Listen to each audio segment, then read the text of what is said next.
Huh?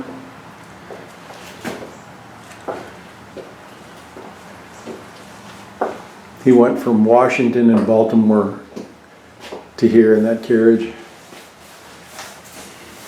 Probably had like shock absorbers so it didn't move around a lot.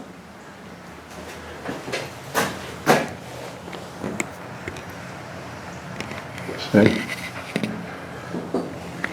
We're at Ashland, Henry Clay's estate in Lexington, Kentucky. He was a great compromiser. He was a congressman, senator, secretary of state, but he's known as the great compromiser. He, more than anyone else, avoided the Civil War for decades, trying to appease the slaveholders and the abolitionists.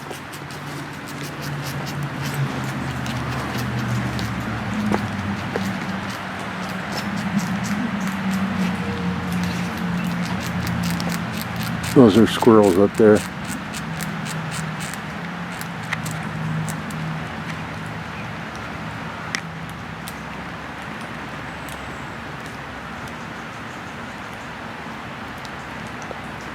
That's what you're hearing. The portrait above the drawing room is another one of Henry Clay when he was younger. He was 41 in that portrait. And he was already Speaker of the House in Congress at that time. And of course, Henry is remembered for his storied political career, one of the preeminent statesmen of the first half of the 19th century. He had almost a 50-year political career, starting in the Kentucky legislature in 1803. By 1810, he was elected to the House of Representatives. This is, of course, the drawing room, and it would have been the most formal room in the house, and of course, all generations used it. And let me get behind you. All generations, you're fine. All generations would have used it for entertainment, both the family and guests. And of course, this entertainment would have been the music. Lucretia played the piano, and Henry played the violin, and that guitar belonged to Anne Clay McDowell, who played it as a child here, and her children also played it living here. And if you turn your attention to this large Washington family portrait, that is a copy of the Edward Savage portrait that hangs in the National Portrait Gallery of Smithsonian. But this one was commissioned by a supporter of Henry Clay and presented to Lucretia Hart Clay, saying that no one more than Lucretia deserved to be First Lady of this country. Henry Clay, of course, ran for president 3 times. This was painted right before the 1844 election. Of course, we know he was never president, but he tried 3 times. He also always wanted to associate himself with George Washington in his campaigns. So not only does he have this Washington portrait, or left here, this room was a double parlor. This was part of the drawing room or the parlor. And it wasn't until the McDowells came that this became a dining room. The McDowells did do quite a bit of a refurbishment. And one thing they did on the other side of this wall that they needed a dining room for was they put in a water closet. First time they had running water in the house. Behind this door is a back staircase that wasn't here until the 1880s, put in for the McDowell servants so they could, move without being seen. The furniture in this room is, for the most part, one generation or the other of the McDowells. However, these chairs with the striped upholstery belong to Henry and Lucretia. Now, Henry Clay was between 6'1" and 6'2", so these are little bitty chairs for Henry Clay.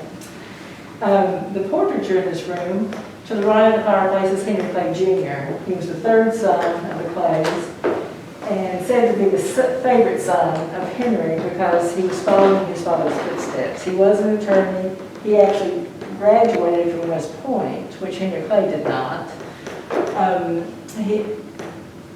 He was an attorney.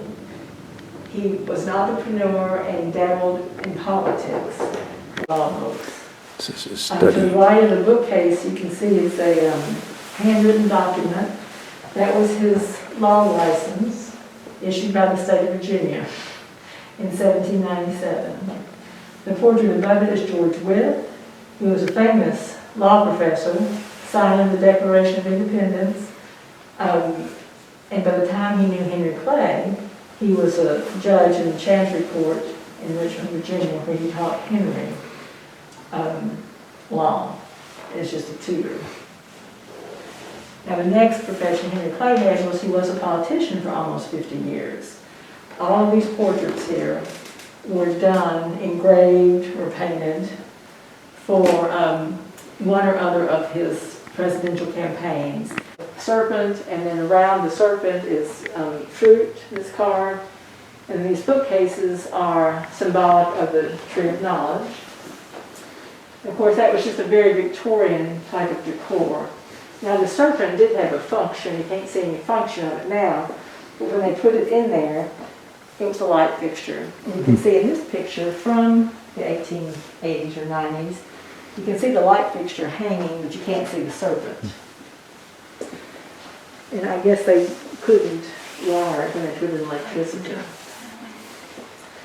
Now, all the imagery in this room depicts Henry Clay during his political career.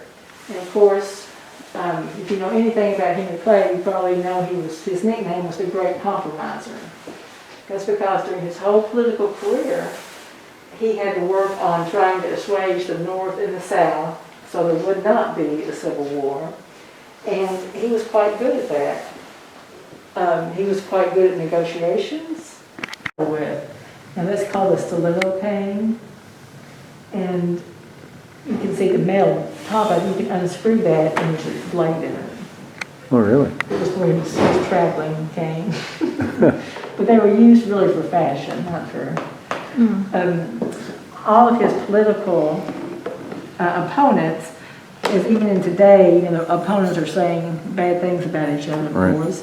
What they said about Henry Clay was that he drank, he was a drinker, he was a gambler, he was a dueler, and he was a curser.